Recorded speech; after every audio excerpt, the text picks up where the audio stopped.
So with the tennis serve, some of the key physical attributes are really focused on two big factors.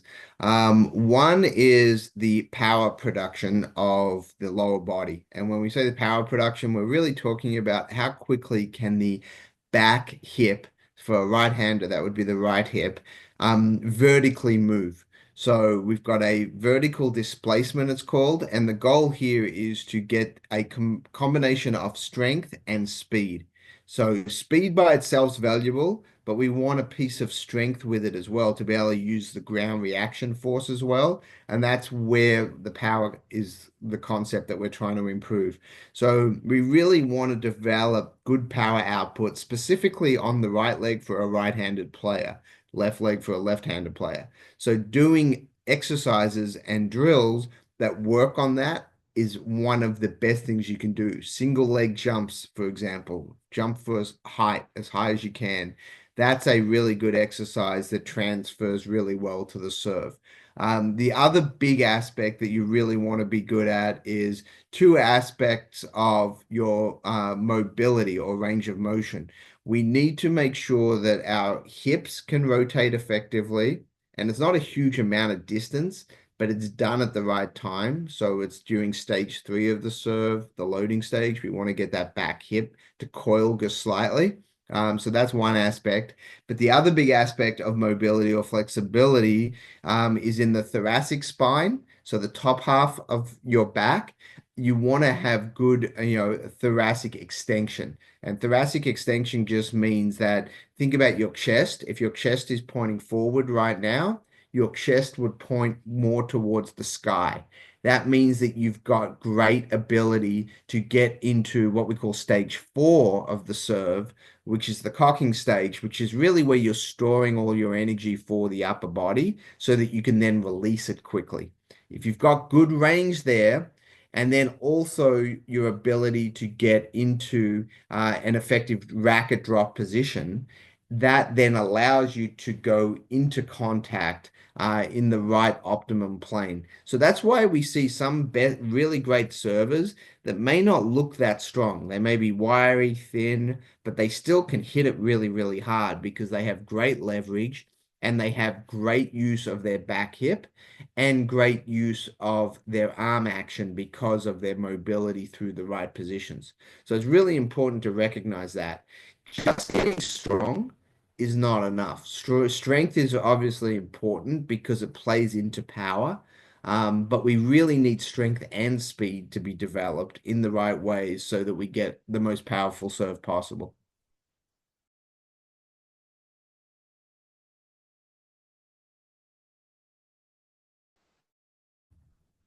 So developing a strength and conditioning program with an emphasis on the serve has a lot of similarities with general strength and conditioning for tennis because we still want to get the legs strong, we still want to get the core strong, we want to have good range of motion in the upper body, we want to have all those components. But specifically, if you're going to add or adjust movements with this tennis serve in mind, one is we've got to make sure that we have really, really good power output on our back leg, on the right leg for a right-handed player. So that incorporates single leg movements. So we want to do both stability movements, which would be, say, isometric single leg holds, rear foot elevated, split squat, whether it's isometric or whether it's dynamic. You want to work on both of those. Even simple things like single leg wall sits for time is a really, really good exercise to develop that stability through the glute, through the lower leg as well. And then we want to make sure that we have the right amount of power focused activities. So think about plyometrics. So we want to do single leg plyometrics, specifically vertical. So we want to do jumps. So single leg jumps for height, repeat single leg jumps. We want to work on getting that power output as optimized as we possibly can. And that's really hard for a lot of players to get better with if they don't train it the right way. So if you're just doing slow, heavier weightlifting movements in the gym, That's obviously helpful because we want to get strength and improve ground reaction forces, but we also need to work on high velocity, high power output activities, and that's going to transfer really, really well to the serve. Then for the upper body, what we want to work on whether it's throwing motion activities or serving motion activities. We want to go through the range of motions that we see in the serve in the right directions. So it's really important to make sure that we don't just do traditional throwing activities where we're trying to move our arm like a baseball picture. We want to actually move it closer to a shot put throw, which is upwards and out on approximately a 45-degree angle up versus more on a flat release perspective. Reason being is in a tennis serve, we're going up and out. And that's a really different motion than, say, throwing a baseball to a catcher who's at your same level. So that's a big difference and really important to work on. We also want to make sure that we do a lot of injury prevention around that because we've talked about improving speed and power on the serve by our strength training program, but we also have to reduce the likelihood of injury risk. And we know from the research over the last 30 years that one of the biggest risks in serving a lot is shoulder and elbow related problems. And the majority of the issues are people work so much on the acceleration part of the serve, trying to serve harder or with more spin, and they don't spend enough time on the deceleration aspects of the serve. So we need to work on our shoulder stability exercises, our eccentric strength exercises for the shoulder, and the ability to decelerate or slow down the arm with an appropriate ability to make sure that we're getting that positioning right and that we can handle the load that we're developing. We always talk about this in a car example. We don't just want to work on our accelerating abilities. We got to work on our braking abilities as well. Otherwise, the car's going to hit the wall and blow up. That's the same thing with the body. We've got to make sure that we're spending a significant amount of time on our decelerators so that we can continue to develop the strength and speed and power of our serve. So hopefully those are a few things that people can focus on to try to address the serve specifically.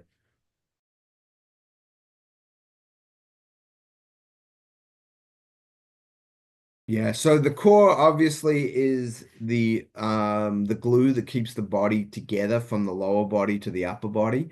And everything we do in tennis comes from the ground up. So our ground reaction forces produce the power that we need, and yeah, and that transfers the summation of forces from the lower body through the core up into the arm and out into the ball, is determined by the weakest link. And many times the core is the weakest link for many players.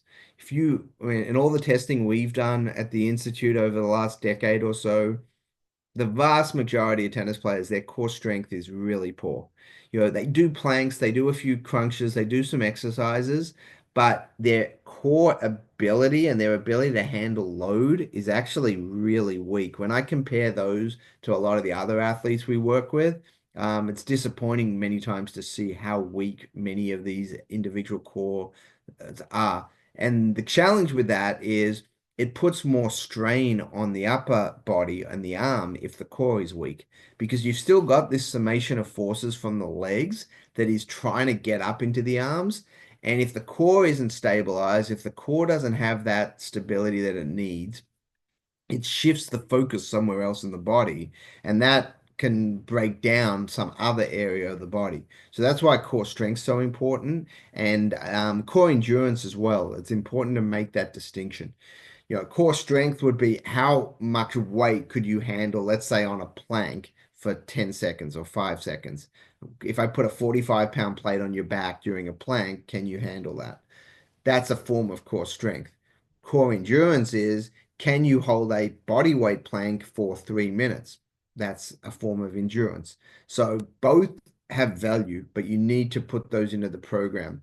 Also, with tennis players, we need a lot of cross-body sling activities, meaning that We need our arm to extend above our head. We need our legs to shift away from our midline of our body. And we need to do various crunch activities in those planes. So regular crunches, for example, have some value, no doubt.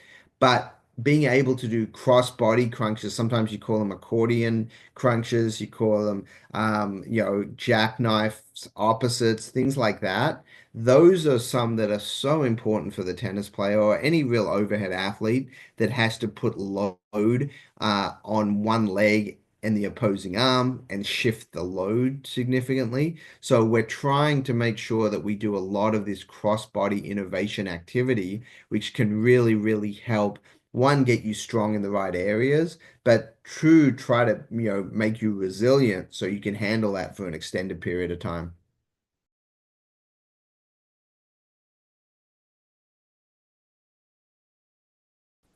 Yeah, so shoulder strength and stability exercises is really, really important, obviously, for tennis because our shoulder gets used so much. The challenge is what are the right types of exercises to do? And that's where the research is a bit mixed on that. And also from practical experience, we've seen a lot of individuals that have poor technique when they're doing many of their shoulder exercises. And if you have poor technique doing shoulder exercises, you actually may put yourself at greater risk than not even doing the exercise at all. So it's really important to separate these out. It's not a overhead lifting is good or overhead lifting is bad.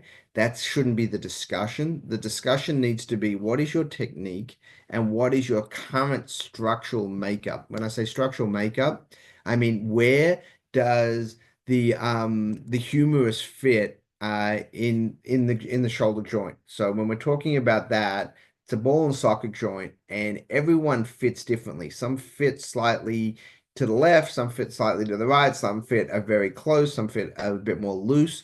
And that's partly genetics, but many times it's partly due to how you've trained and what your posture is like. So we talk a lot about posture when it comes to shoulder position and shoulder strength and shoulder endurance because individuals with poor posture in the shoulder, when we say poor, we have this anterior shift in the shoulder, which basically means your shoulder line, if your shoulders are neutral, let's say you're a right-hander, your shoulder line actually shifts forward like that.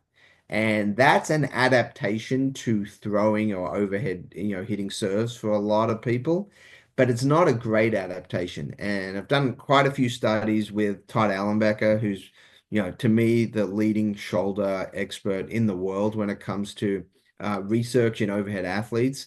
And we've looked at tennis players and we've seen that a vast number of tennis players have very significant movement of that shoulder forward when they're lying on their back. So that's sort of how you measure it. And individuals that have that, they're more prone, more likely to have shoulder-related issues. Typically, the first sign is, shoulder impingement is quite common. And that's your sort of first sign. Any type of shoulder pain, you need to get it checked out initially to figure out what's the cause because without the diagnostic aspect of it, you don't really know. You just have, difficult to diagnose shoulder pain or someone that just says my shoulder's getting heavy or it hurts. You've got to understand why.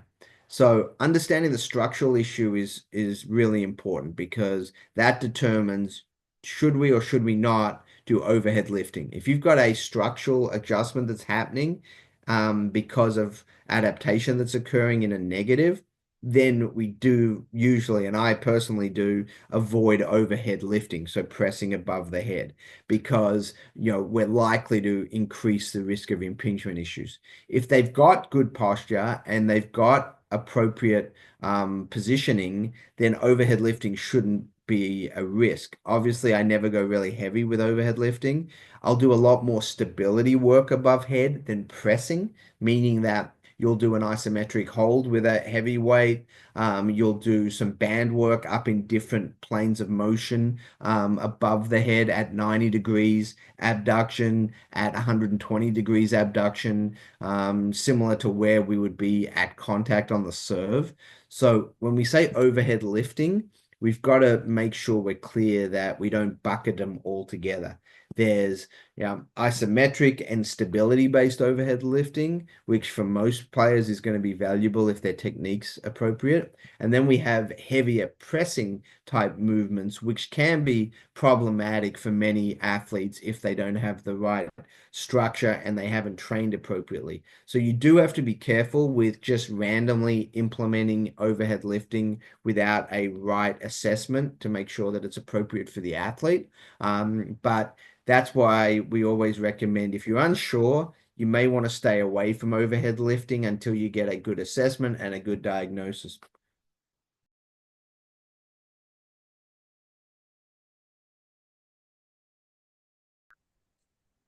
So with the serve specifically, there's a few injuries that do pop up. Dealing with a top pro player right now who their physical therapist called me this week, and someone that's won Grand Slams and really at the top of the game, and they're having issues with ab strains, which is something that comes up, and the challenge with abdominal strains is many times if you have an issue with it once, it may come back because it's weakened and there's scar tissue there and things like that. So ab strains is usually not in the one or two when it comes to injuries related to the serve. Usually we have lower back, we have adductor and hip, and then and we obviously have shoulder and elbow. Those are our sort of main ones that we see the most. But ab strains are ones that I always like to talk to people about because that's nearly always technique related. Because they're pushing and pulling at the wrong times with their abdominals. So they're usually opening up too early, from stage 3 to stage 5, they open up too early. And as a result, the abdominals have to do more of the work than their lower body shifting the energy through and up into the arm. So definitely pay attention to that. And typically what we see, it'll be the left lower abdominal. So in the rectus, aspect of it, the rectus abdominis, it's that lower left ab that is usually the one that individuals struggle with the most if you're right-handed. And for a lefty, it would be the opposite. And so if that happens when they're young, especially if you're talking about juniors, you want to address that really early. Don't play through it. Give them plenty of time to recover, more than you probably think at a young age. That's one of those injuries that we also see similar with other sports with hamstrings. Those are injuries that if they don't fully heal, you have a much higher likelihood of re-injuring that area. So we want to make sure that we spend extra time. If someone tells you, hey, they'll be good in 4 weeks, take 6 weeks or take 8 weeks before you really ramp back up. Reason being is those areas become really challenging if you re-injure it 2 or 3 times during your junior career. Then if you get to college or pros or wherever you're trying to play, it could become a real long-term chronic issue, and we want to avoid that. So hopefully that helps a little bit.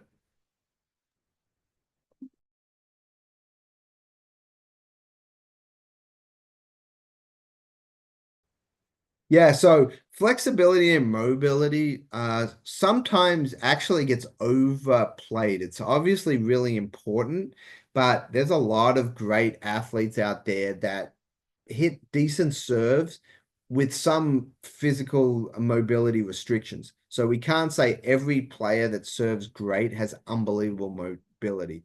They usually all have unbelievable mobility in certain areas of the motion. So they may not be able to do the splits. They may not have unreal hamstring or calf flexibility, but they do have phenomenal range of motion in certain aspects of shoulder function. Thoracic extension are the two really big ones when it comes to mobility, and their ability to effectively go from supination into pronation through a concept known as long axis rotation, which is a combination of internal shoulder rotation and forearm pronation. And that happens, if you're familiar with the stages of the serve, that happens from stage 4 through stage 7.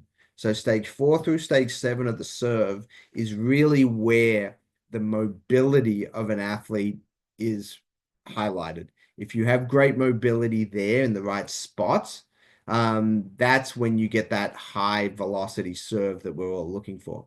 That's why individuals, as they age, most of the time lose speed on their serve.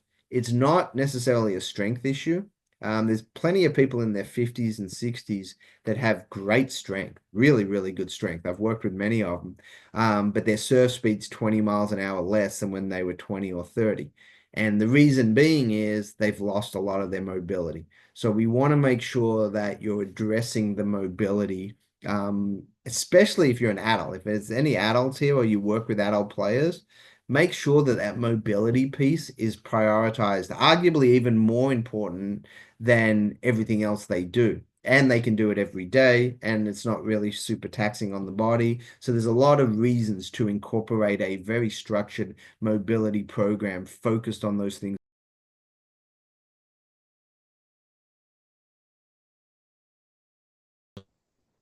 Yeah, so as we know, strength training, I'll include power training in that.